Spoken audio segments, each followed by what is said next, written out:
naturally gifted athlete destined for the Olympics, a star who makes it look easy. Well, that's not this story. I wasn't phenomenal. I was not some prodigy who everybody looked at me in high school and like, oh yeah, that one's going to the Olympics. 3, 2, 1, go. For Jessica Sabner from Bethlehem, Connecticut, who's 32 years old, the road to the Olympics was, how do we put it, a long but steady climb. I always just dreamed of competing. I was always just somebody who wanted to compete, whether it was just with my friends, when we were after school, like competing was the most important thing to me. Sabner is a grinder, worked, she says, for everything she's gotten, including the chance to compete in the modern pentathlon. Now, I know you're saying, what is that? The pentathlon is a 5-sport event. It is running, swimming, shooting, show jumping, and fencing.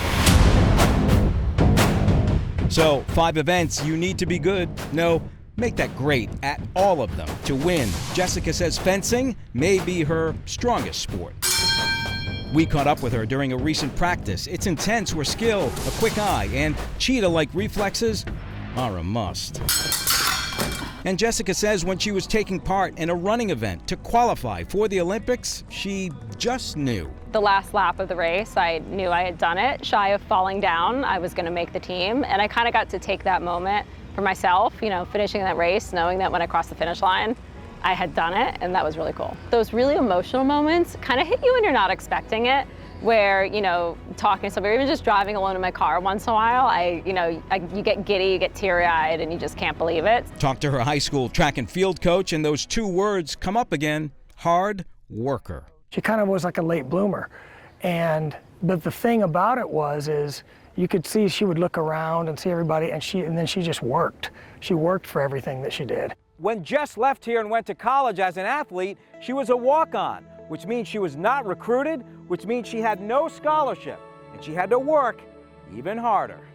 Eric Blake, head track and field coach and cross-country coach at Central Connecticut State University, remembers that walk-on. He was like, sure, you want to try out? Then Jessica's part of the team, and of course still holds a school record today. She was very focused on her event. And you could tell if the day didn't go how she wanted. She was upset, but like ready to just like move on to the next day. I think the people who knew me took me seriously because they knew who I was. I'm a pretty tenacious person, so I think when they heard that, they're like, yeah, if anyone can do it, it's probably her.